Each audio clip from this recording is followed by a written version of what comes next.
Here we are again in our second video doing the lower 8 of our spark plugs in the 2008 Dodge Ram 4.7 liter. The lower 8 presented more of a challenge than the upper 8 did. Well, I take that back.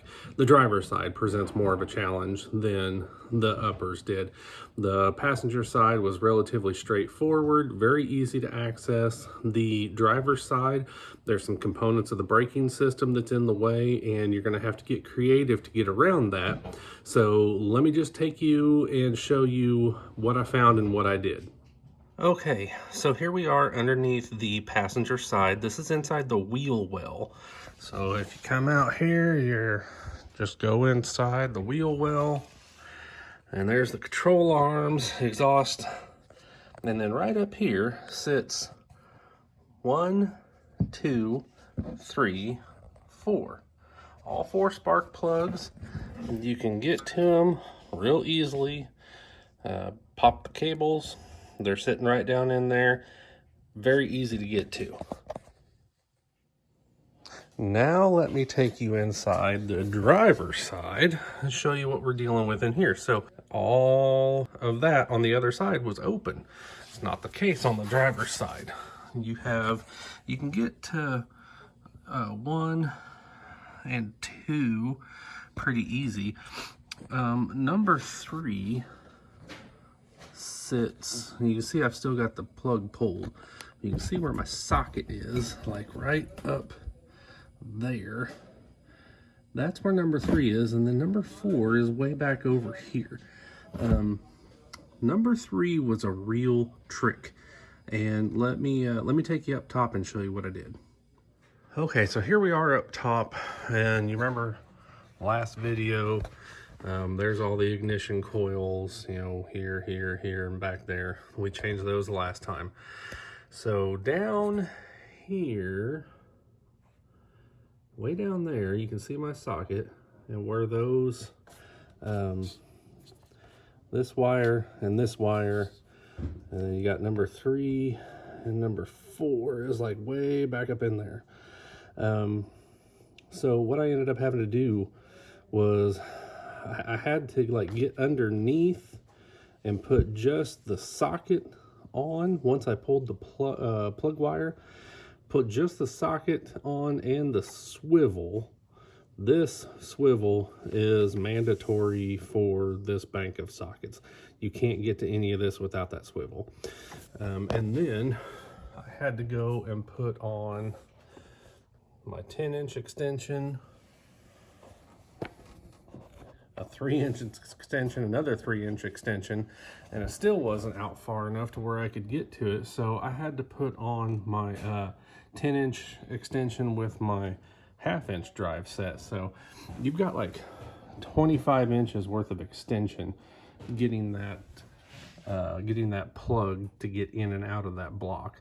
So this side is really going to make you work for it. That plug is a pain in the butt, but I've got it in and replaced, and I just wanted to show you real quick the kind of mess that you're dealing with over here trying to get access to this plug. And I'm interested to see in how plug number 4 is going to go.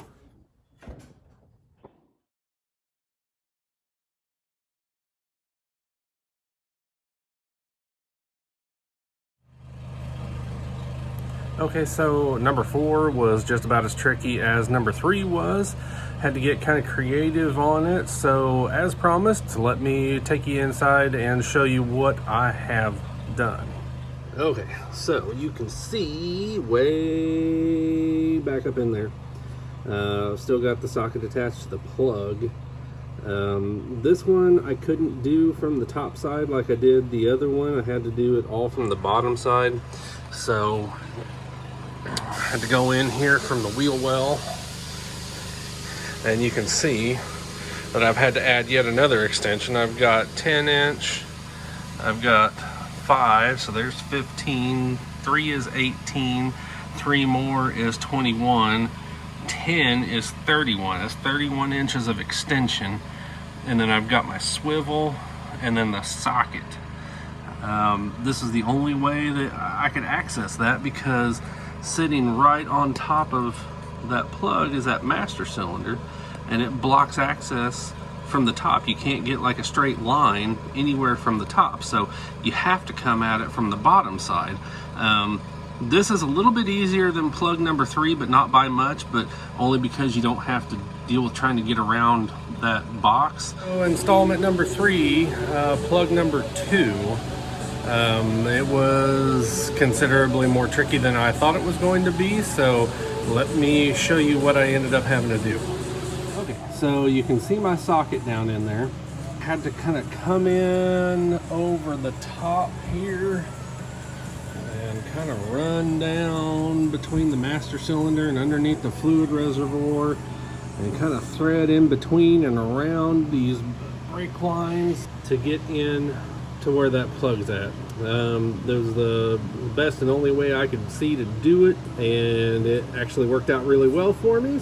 All right, boys and girls, so number 4 is in, or I guess number 1 as it would be. This one was actually the most straightforward of all the lower bank plugs. So let me just show you real quick what I did to get at it. Okay, so real quick, it's real simple.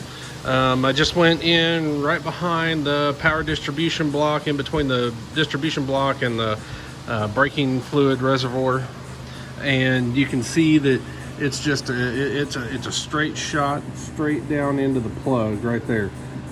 Just a little bit of a bend, but you're going to need a swivel on all 4 of these plugs. There's no way about it, not unless you really want to bust yourself up and take a whole bunch of stuff off and whatever. But anyway, yeah, that swivel is invaluable to this. Questions, comments, concerns, leave them down below, like always. If you want, subscribe to my channel. I don't put out a lot of content. Anyway, I hope you at least found this informative, enjoyable. Shoot me a comment, shoot me a message. If I did something wrong, tell me. Tips, tricks, tell me, whatever. Thanks a bunch.